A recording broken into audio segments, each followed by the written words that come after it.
Hello, my friend. It is Perez, and I just had the best therapy session that I've ever had. I realized that last year I went through a midlife crisis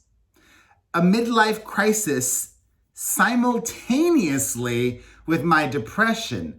And I was aware of the depression, but I wasn't aware of the midlife crisis.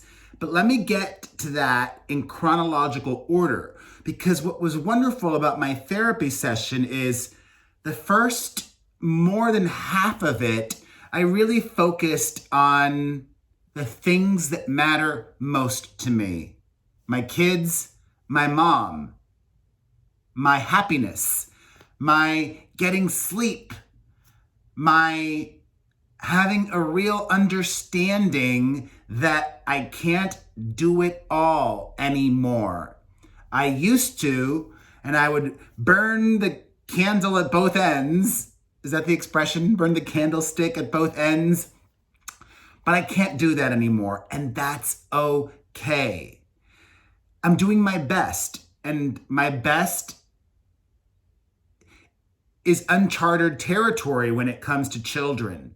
I recounted to my therapist a moment that I had a few days ago with my middle child, Mia, who's going to turn 6 very soon and who is prone to exaggerating and sometimes lying. She shared a story with the nanny about these kids at school that were picking on her and not being very nice during recess. And she didn't tell grandma that story, and she didn't tell me. Okay, no big deal.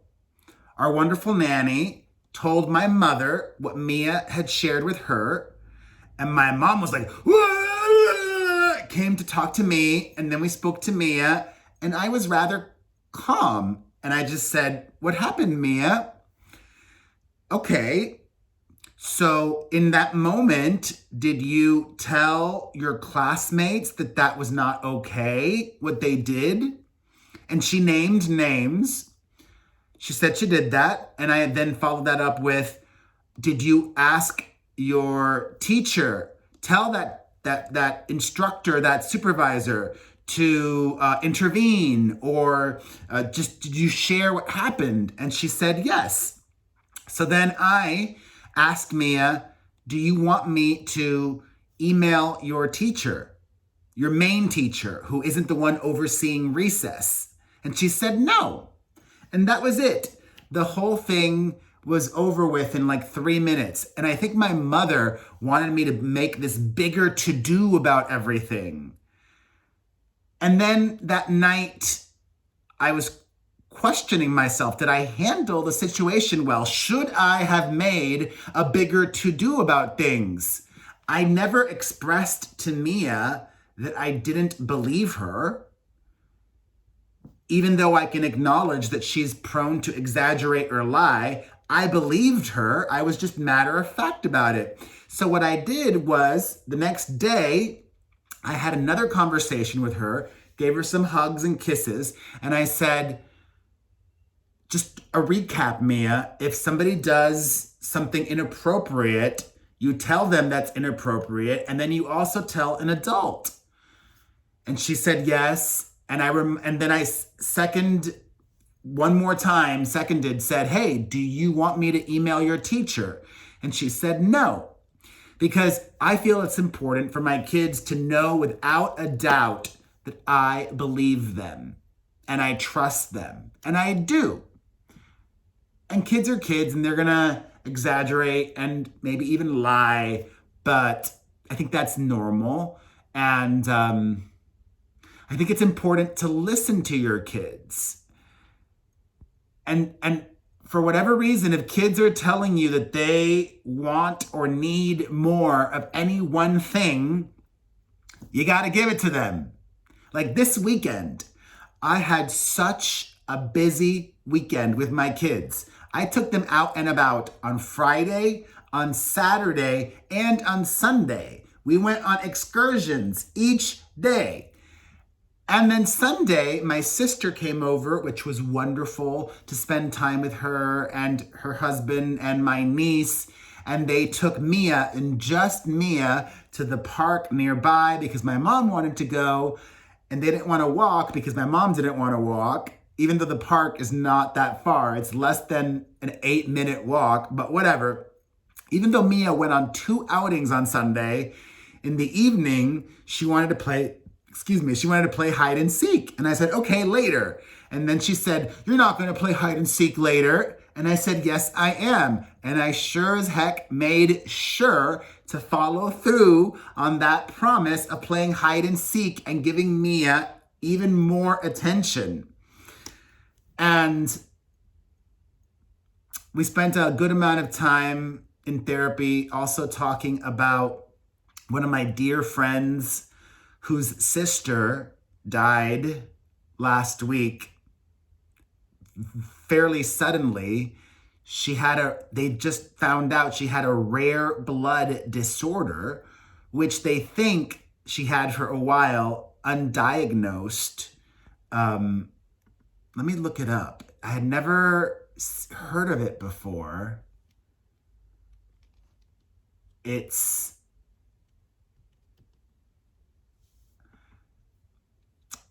is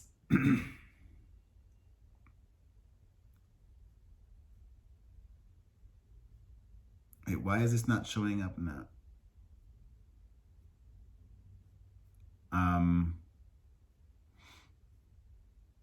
Here we go. Okay. It is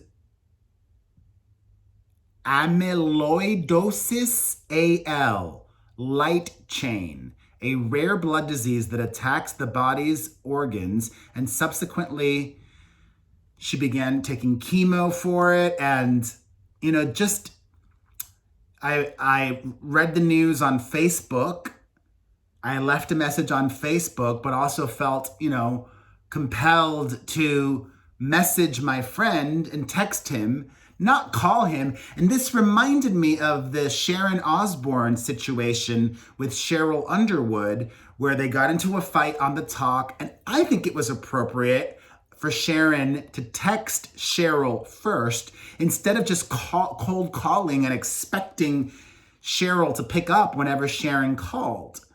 I just texted my friend who doesn't live in LA, but was in LA because his sister lived in LA. And I said, hey, I'm here for you if there's anything you need, or if you want to meet up for a coffee or a drink or dinner while you're here, I'm here for you.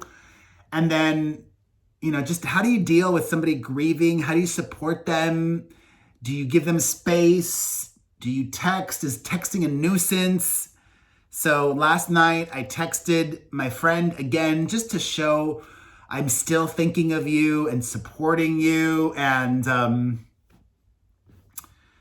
then we got into talking about work and business and, some good things that are coming work-wise for me. But that wasn't till like the last third of my therapy session. Excited for work and the new opportunities. But what matters most to me is, making that choice to get 8 hours of sleep and maybe skip a gym workout if I had too much work to do. Making the choice to spend more time with my mom. Making the choice, like last night, I just went over to my mom's house with the kids. Instead of playing, I'm like, let's just hang out with grandma.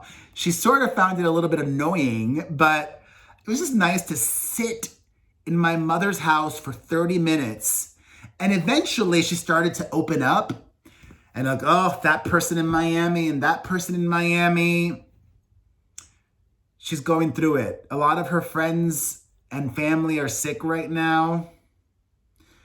I should probably do something nice. When I go to Trader Joe's tomorrow, I'm going to come back with flowers for my mom. Just a nice little present for her. And then I was just thinking, and this is in chronological order, my big breakthrough, my realization that I had a midlife crisis last year didn't come until like the last quarter or last 20% of our chat, when, the entirety of my conversation with my therapist started to sink in, and I was just filled with such immense gratitude for where I am in my life right now, and that next week I'm getting my second dose of the COVID vaccine. You know what I mean? My second dose. And then, because I'm OCD, I was wondering, while FaceTiming with my therapist, I was like, where was I? What was I doing 12 months ago? So then I looked in my photos and I searched April 2020, and it was a bit painful for me to watch.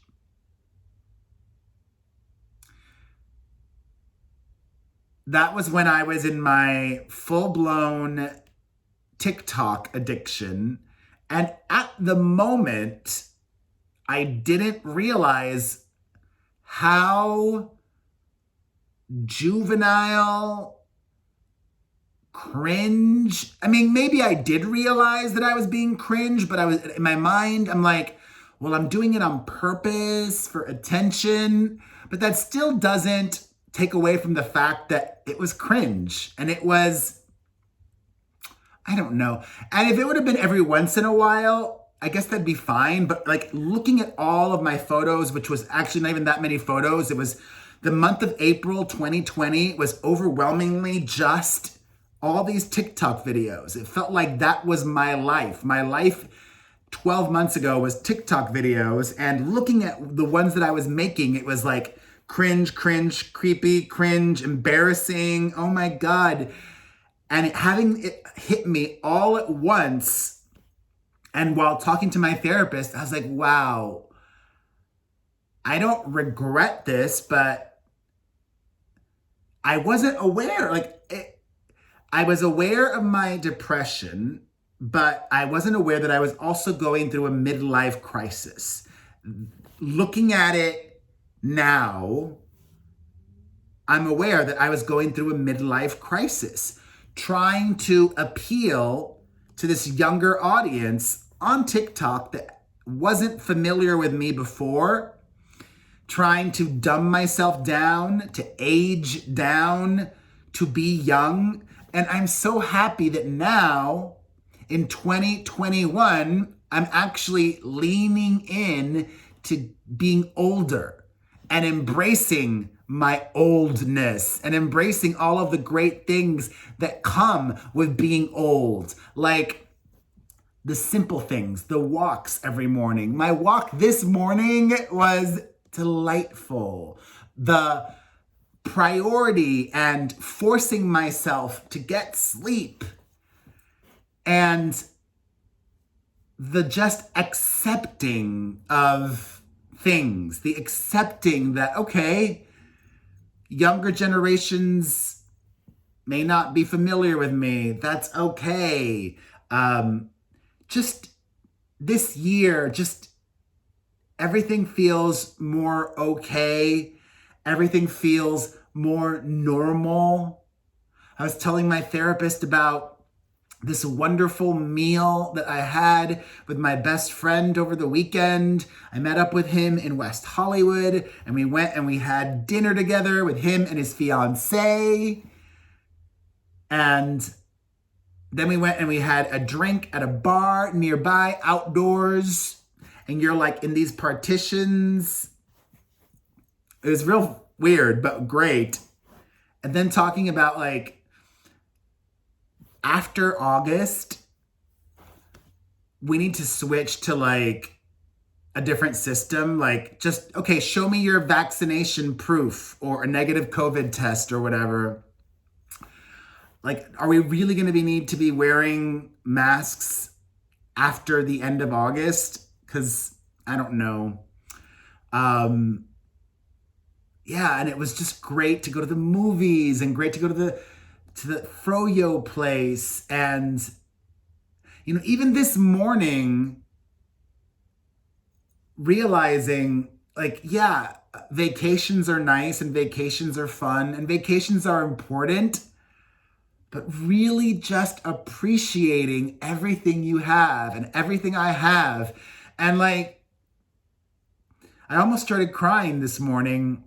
Not really, but like, I just felt such intense gratitude and emotion that I could take a quiet walk by myself, and I have a beautiful life, and I have beautiful members of my fam and enders who see me and support me, who understand me, and you are seen.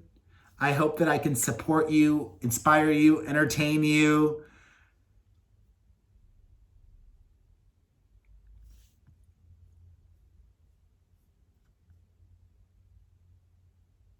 And I'm just so thankful that this is not last year.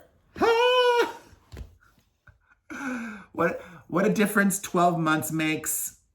What a difference 5 months makes. I love ya. Thank you for watching. If you enjoyed this, hit the like button, leave a comment, follow, subscribe, share. The drill. Listen to my podcast, the Perez Hilton podcast with Chris Booker on Apple Podcasts, Spotify, or directly at perezpodcast.com. That's perezpodcast.com. Follow me across social media and have a wonderful day.